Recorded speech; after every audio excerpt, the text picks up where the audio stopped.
अगर आप देखेंगे तो इसके अंदर कुछ इस तरीके से बार हमारे को नज़र आ रहा है, बीच में इसका बार बन के आ रहा है। और ये जो पैनल होता है ज़्यादातर गेट साइड से शॉर्ट हो जाता है, तभी इस तरीके की दिक्कत आती है।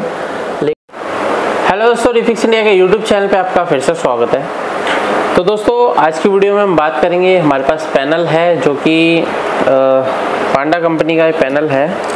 और दोस्तों इसके अंदर सबसे ज़्यादा जो प्रॉब्लम आती है वो वर्टिकल बार या फिर नो पिक्चर की कंडीशन सबसे ज़्यादा हमारे को देखने के लिए मिलती है। तो इस पैनल को किस तरीके से रिपेयर किया जाता है, कैसे हम इसको चेक कर सकते हैं। काफ़ी सारे टेक्नीशियन का कहना होता है कि पैनल जो है पांडा का वो रिपेयरेबल नहीं है। बात तो सही है, लेकिन थोड़ी इसकी क्वालिटी डाउन रहती है। तो ये हमारे काफ़ी सारे चीप यानी कि जो सस्ते सेट होते हैं उनके अंदर ज़्यादा ये पैनल लगाए जाते हैं। तो अभी क्या है कि हमारे पास जो ये पैनल आया है इसको हम स्टेप बाय स्टेप चेक करेंगे और रिपेयर करेंगे। सबसे पहले मैं आपको इसके अंदर प्रॉब्लम दिखा देता हूँ, किस तरीके की प्रॉब्लम हमारे को देखने के लिए मिल रही है। अगर आपको भी पैनल को रिपेयर करने में प्रॉब्लम आती है, पैनल को रिपेयरिंग आप करना सीखना चाहते हैं, सॉफ्टवेयर सीखना चाहते हैं, तो आप हमारी ट्रेनिंग को ज्वाइन कर सकते हैं। ट्रेनिंग ज्वाइन करने के लिए नीचे दिए गए कॉन्टैक्ट नंबर पर कॉन्टैक्ट कर सकते हैं। काफ़ी सारे जो टेक्नीशियन होते हैं, अगर उनका दिल्ली आना पॉसिबल नहीं है, लेकिन फिर भी अगर वो ट्रेनिंग लेना चाहते हैं तो अब ऑनलाइन ट्रेनिंग भी आपके लिए अवेलेबल है। काफ़ी सारे टेक्नीशियन की रिक्वेस्ट हमारे पास आती रहती है कि ऑनलाइन ट्रेनिंग आप स्टार्ट कीजिए। तो अभी हमने जो हमारा बैच स्टार्ट हो रहा है वो 22 तारीख से स्टार्ट हो रहा है। अगर आपने भी ट्रेनिंग लेनी है तो आप अपना एनरोल कर सकते हैं इस ट्रेनिंग के अंदर। ऑनलाइन ट्रेनिंग बिल्कुल लाइव रहती है, उसके अंदर आप अपना क्वेश्चन आंसर सब कर सकते हैं। ऐसा नहीं है कि आपको कोई रिकॉर्डिंग मिलेगी या हमने आपको रिकॉर्डिंग करके दे दी और वही आप देख रहे हैं, उसमें कुछ समझ में आ रहा है नहीं आ रहा है। आप हमसे डायरेक्ट सभी चीज़ें आप पूछ भी सकते हैं ट्रेनिंग के साथ साथ में। अगर आपके पास कोई फॉल्ट आता है वो आप हमारे ग्रुप के अंदर ज्वाइन होते हैं तो इसके अंदर हम आपको सारी टेक्निकल सपोर्ट भी देते हैं। अगर आपने ऑफलाइन ट्रेनिंग लेनी है तो ऑफलाइन ट्रेनिंग भी मिल सकती है आपको, जो हमारे अपने सर्विस सेंटर के अंदर ही रहती है। तो चलिए मैं आपको दिखाता हूँ कि हमारे पास जो प्रॉब्लमें आती हैं वो किस किस तरीके की आती है। तो सबसे पहले हम सेट को ऑन करते हैं। ये जो सेट है ये BPL कंपनी का सेट है और इसको मैंने ऑन किया है। यहाँ पे जैसे ही हम इसको ऑन करते हैं तो यहाँ पे क्या है, इसकी मैं आपको कंडीशन दिखा देता हूँ किस तरीके की कंडीशन है। तो यहाँ पे अगर आप देखेंगे तो इसके अंदर कुछ इस तरीके से बार हमारे को नज़र आ रहा है, बीच में इसका बार बन के आ रहा है। और ये जो पैनल होता है ज़्यादातर गेट साइड से शॉर्ट हो जाता है, तभी इस तरीके की दिक्कत आती है। लेकिन कई बार वोल्टेज मिसिंग होती है तब भी इस तरीके की दिक्कत हमारे को देखने को मिलती है। तो सबसे पहले हम इसके अंदर सभी वोल्टेज को चेक कर लेते हैं स्टेप बाय स्टेप, और उसके बाद चेक करते हैं कि किस तरीके से हम इसको रिपेयर कर पाएंगे। तो काफ़ी सारे पैनल जो है इस तरह की कंडीशन में आते हैं। तो सबसे पहले आपको इसकी वोल्टेज ज़रूर चेक करनी होती है। तो यहाँ पे मैं मल्टीमीटर को DC वोल्ट की रेंज पे लगा लेता हूँ। तो यहाँ पे अगर आप देखेंगे मल्टीमीटर को मैंने DC वोल्ट की रेंज पे लगाया और यहाँ पे हम स्टेप बाय स्टेप इसको चेक करने की कोशिश करते हैं और देखते हैं कि क्या प्रॉब्लम इसके अंदर है। तो सेट को मैं दोबारा से ऑन करता हूँ और फिर हम इसको देखते हैं। तो यहाँ पे हमने सेट को ऑन कर लिया है। तो सबसे पहले अगर हम यहाँ पे देखेंगे तो इसके अंदर जो सबसे पहले वोल्टेज आता है 12 वोल्ट की सप्लाई आती है। तो अगर आप यहाँ पे देखेंगे तो 12 वोल्ट की सप्लाई हमारे को देखने के लिए मिल रही है, यानी कि 12 वोल्ट इसका ओके है। और ये जो 12 वोल्ट है ये हमारे DC टू DC सर्किट में जाता है। तो इसके अंदर जो वोल्टेज बनती है, जैसे 3.3 वोल्ट की सप्लाई बनती है, तो 3.3 वोल्ट अगर आप यहाँ पे देखेंगे तो बिल्कुल परफेक्ट तरीके से इसके अंदर बन रहा है। और अगर हम यहाँ पर देखते हैं तो इसके अंदर ये देखेंगे तो AVDD वोल्टेज हमारे को यहाँ पे मिलना चाहिए।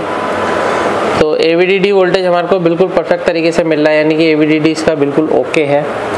और ये जो AVDD वोल्टेज है इससे हमारा VGH और VGL तैयार होता है। तो अगर आप यहाँ पे देखेंगे तो काफ़ी सारे डायोड जो है लाइन से लगे हुए हैं।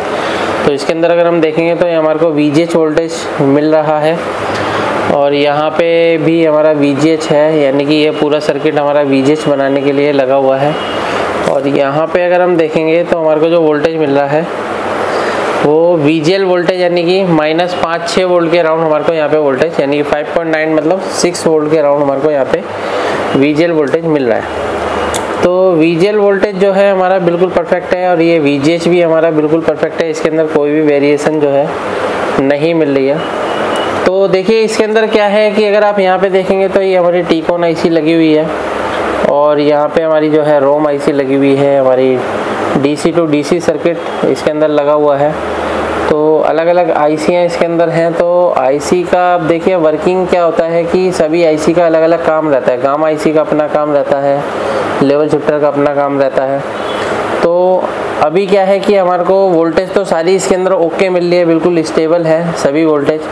और यहाँ पे अगर हम रोम IC की इनपुट वोल्टेज चेक करते हैं 3.3 वोल्ट बिल्कुल ओके है, ये भी हमारा बिल्कुल परफेक्ट तरीके से बन रहा है। तो ऑलमोस्ट हमारी जो वोल्टेज है वो सभी ओके है। यहाँ पे अगर हम देखेंगे ये 29 वोल्ट की सप्लाई हमारी ओके है। यहाँ पे देखते हैं ये भी ओके है हमारा 29 वोल्ट। यहाँ पे देखते हैं तो यहाँ पे हमारे को जो वोल्टेज मिलना चाहिए -6 वोल्ट, यानी कि हमारी लेवल शिफ्टर IC है। लेवल शिफ्टर IC के अंदर जो वोल्टेज हमारा जा रहा है VGH VGL सभी वोल्टेज इसके अंदर ओके है।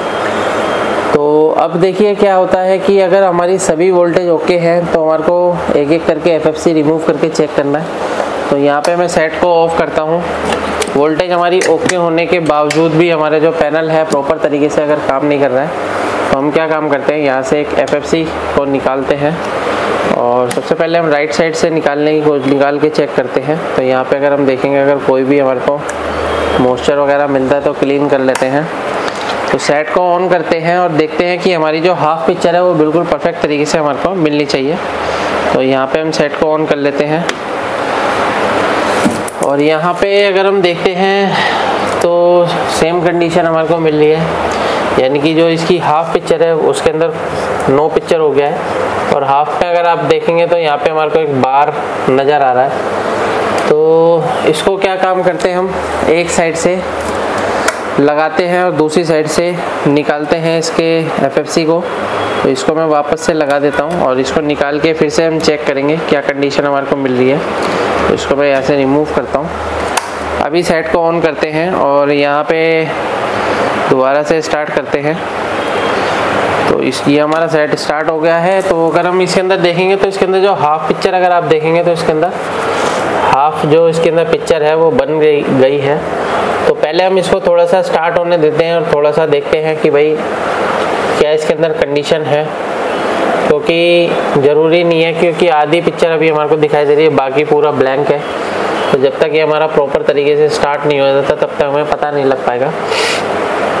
तो अगर आप यहाँ पे देखेंगे तो इसकी आधी पिक्चर जो है बिल्कुल परफेक्ट तरीके से जो है बन गई है। यहाँ पे अगर आप देखेंगे ये हमारा बिल्कुल फर्स्ट क्लास तरीके से जो है ये पैनल ऑन हो गया है। यहाँ पे अगर आप देखेंगे नो सिग्नल इसके अंदर लिख के आ रहा है। अगर इसके अंदर हम थोड़ा सा देखते हैं यहाँ पे, तो यहाँ पे देख लेते हैं अभी हमारे को क्या दिखा रहा है। तो हाफ पिक्चर इसकी बिल्कुल परफेक्ट है, कोई दिक्कत नहीं है।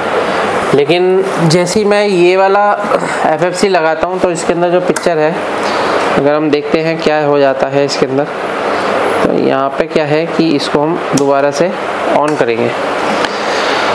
तो फिर से हम सेट को ऑन करते हैं और दोबारा से देखते हैं क्या सिम्टम हमारा सेम रहता है या फिर कुछ इसके अंदर चेंजेस आता है। कई बार क्या होता है कि मॉइस्चर की वजह से भी इस तरीके की दिक्कत आती है, लेकिन हमारा जो प्रॉब्लम है वो बिल्कुल सेम है, यानी कि दोनों FFC लगाने के बाद हमारे को वर्टिकल बार नज़र आ रहा है। तो अभी क्या है इस कंडीशन में हमारे को सबसे पहले करना क्या है कि हम इसके CKV ट्रैक को ब्लॉक करके चेक करेंगे। तो ब्लॉक करने के लिए दोस्तों यहाँ पे अगर आप देखेंगे तो ये FFC लगी हुई है।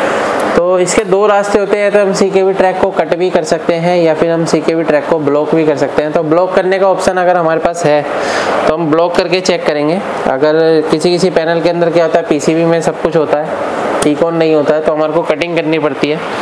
तो उसको कटिंग करने के लिए अगर आप यहाँ पे देखेंगे तो ये टेप का यूज़ हम करेंगे। तो टेपिंग करके अगर हम देखते हैं क्या कंडीशन रहती है, तो काफ़ी सारे टेक्नीशियन को प्रॉब्लम आती है CKV ट्रैक को सर्च करने में। तो मेरी जो ट्रेनिंग होती है उसके अंदर मैं कंप्लीट बताता हूँ किस तरीके से आप 100% CKV ट्रैक को कंफर्म कर सकते हैं कि इसके अंदर जो CKV ट्रैक है वो कौन सा ट्रैक है और जो CKV ट्रैक है हमारा कौन से ट्रैक को उसको प्रॉपर तरीके से ब्लॉक करने पे हमारा जो पैनल है वो चलेगा या नहीं चलेगा। कई बार कई पैनल होते हैं जिसके अंदर चांसेस नहीं भी होते हैं, यानी कि रिपेयर होने के चांस नहीं होते, फिर भी कई टेक्नीशियन जो है उसके अंदर लगे रहते हैं। तो इस कंडीशन में क्या होता है, टाइम भी ख़राब होता है और कस्टमर भी ख़राब होता है। तो यहाँ पे क्या है, हम सबसे पहले CKV को हम यहाँ पे ब्लॉक करके देखते हैं। तो यहाँ से मैं इसको टेपिंग करता हूँ। तो ये टेपिंग करने के लिए दोस्तों हमारे को पता होना चाहिए कि कौन कौन से ट्रैक इसके अंदर जाते हैं। तो यहाँ पे अभी मैंने टेपिंग करी है और टेपिंग करने के बाद दोबारा से मैं इसको लगाता हूँ इसके अंदर और फिर इसकी पिक्चर की कंडीशन देखता हूँ। अभी क्या है कि अगर इसके अंदर पिक्चर आ जाती है, जैसे भी पिक्चर आती है वो पिक्चर वैसी ही रहेगी। कई बार क्या होता है, पिक्चर ऑन करने के बाद स्कैनिंग लाइन भी नज़र आ सकती है। कई बार अगर ज़्यादा शॉर्टिंग होती है तो स्कैनिंग लाइन भी नज़र आती है, और अगर कम होती है तो प्रॉपर हमारे को क्लियर भी नज़र आता है। तो अभी अगर आप यहाँ पे देखेंगे तो हाफ पिक्चर पहले हमारी चल रही थी, और अभी क्या है कि हमारा जो पैनल है पूरा चल रहा है, लेकिन इसको प्रॉपर तरीके से हम स्टार्ट होने देते हैं और फिर देखते हैं इसके अंदर क्या हमारे को चेंजेस नज़र आ रहे हैं। अब ये जो प्रॉब्लम होती है ये गेट लाइन शॉर्ट होने की वजह से ज़्यादातर हमारे को देखने को मिलती है, और जितने भी नए पैनल आ रहे हैं उसकी गेट लाइन शॉर्ट होती ही होती है। तो फिलहाल अगर आप यहाँ पे देखेंगे तो पैनल हमारा स्टार्ट तो हो गया है। तो मैं इसको होम बटन पे क्लिक करता हूँ। अभी हम यहाँ पे देखते हैं पैनल की क्या कंडीशन है। तो अगर आप यहाँ पे देखेंगे तो पैनल हमारा स्टार्ट तो हो गया है, लेकिन इसके अंदर काफ़ी बारीक जो है स्कैनिंग लाइन नज़र आ रही है। अभी आप यहाँ पे देख सकते हैं, तो इस तरीके से स्कैनिंग लाइन हमारे को दिख रही है। तो अभी ये जो पैनल है ये इतना ही चल पाएगा, इससे ज़्यादा ये पैनल हमारा चल नहीं सकता, क्योंकि इसके अंदर जो है गेट पे जो है शॉर्टिंग हो चुकी है। तो ये जो पैनल रहता है पांडा का पैनल होता है, तो इसकी जो शॉर्टिंग होती है वो लेज़र मशीन से भी नहीं निकल पाती है। बाकी मोस्टली पैनल रिपेयर हो जाते हैं। तो अभी क्या है कि टेम्परेरी बेस पे ये पैनल हमारा चल चुका है। तो इस तरीके से हम किसी भी पैनल को रिपेयर कर सकते हैं। पैनल को रिपेयर करने के लिए क्या होता है, काफ़ी सारी चीज़ें हमारे को फाइंड करनी पड़ती है। CKV ट्रैक को फाइंड करना पड़ता है। CKV ट्रैक 100% कैसे कंफर्म करेंगे कि यही CKV ट्रैक है। कई बार क्या होता है उसके साथ में वोल्टेज भी होती है, STV सिग्नल होता है, STVP होता है। तो अगर आप उसके अलावा और भी सिग्नल वगैरह जो है ब्लॉक करेंगे तो कई बार पिक्चर भी हमारी बंद हो जाती है। तो प्रॉपर तरीके से रिपेयरिंग सीखने के लिए आप ट्रेनिंग को ज्वाइन कर सकते हैं। वीडियो आपको पसंद आए तो वीडियो को लाइक करें, शेयर करें, कमेंट करें। Thank you friends.